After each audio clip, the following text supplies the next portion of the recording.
law enforcement has been a very controversial profession for the past 5 or 6 years.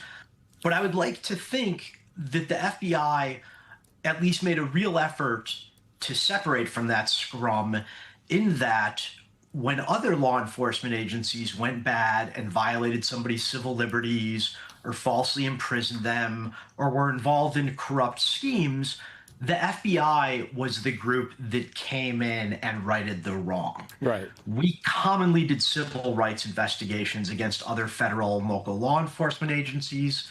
We had a public corruption program that was, envied by most democracies in the world.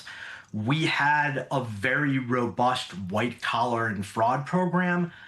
And all the individuals who developed the skills to investigate and prosecute those sort of cases are now doing perimeter security for ICE raids, as we are now seeing, of children 5 years and younger.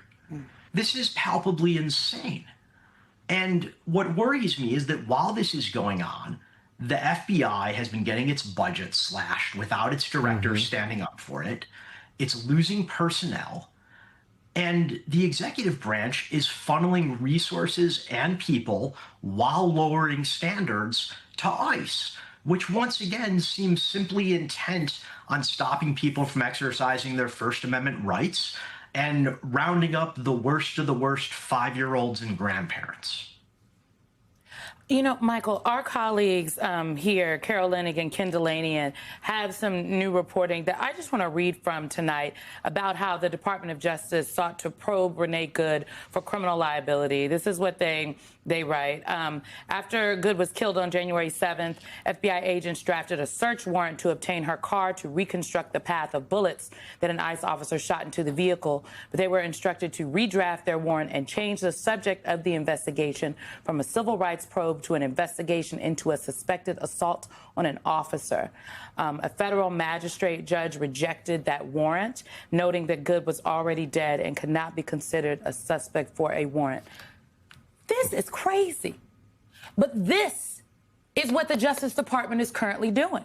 So I'm aghast, and I'm just wondering your reaction to this shocking reporting. It was widely known that the Justice Department chose not to investigate the shooting death of Renee Good, but these details were not as plain until today. Well, I'm going to do something that is very much not a part of my personality, and I'm going to try and look on the bright side. Where is it? Show me. The agent who was told to do this took her oath to the Constitution seriously and resigned, as did a number of prosecutors from the local U.S. Attorney's Office, as did a number of career officials from the Department of Justice.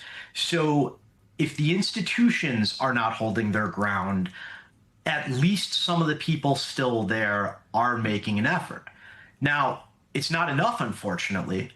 And what I really don't understand is, if a street level agent is willing to resign over this, why isn't the rest of her chain of command willing to do the same thing and back her up? That's what leaders are supposed to do. You are supposed to be the shield for the people below you, and you are supposed to make sure that everything is being done according to the Constitution and policy. But like so many things, we are seeing larger institutions fail, but individual actors standing up for what's right. Just as, law firms like Paul Weiss or Skadden, or universities like one of my alma maters, Northwestern, have completely folded to this administration, individuals in places like Minnesota and now Maine are standing up for what's right, and I just hope that they stick with that. Michael, what you are saying to us echoes very much what you told the New York Times. You said, what I feel is not just disappointment at the way Patel and Bongino have changed the Bureau. The feeling I have more is unremitting anger at the executives who have taken an oath to the Constitution and are making moral compromises on a daily basis to advance their careers. Do you think it is really just that simple, that it is blind ambition that is allowing people to stay at a place that, one, has such deep dysfunction, and two, is no longer using the Constitution as their compass? I don't think I think it's a combination of things. I think part of it is just naked self-ambition for some of them. I think part of it is fear. I think part of it is the fact that the incentive structure is such that you receive a large part of your remuneration in the form of a pension, which you don't get if you're fired. But look, it's called an oath for a reason. It's not a statement of principles. It's not something you say and take lightly.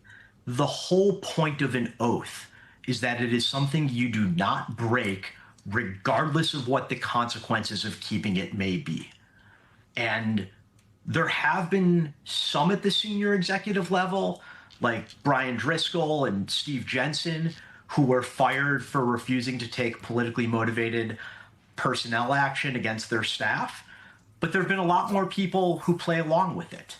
And while I still have immense faith in the workforce at the line level, I'm pretty disappointed that more senior executives are not standing up for their people.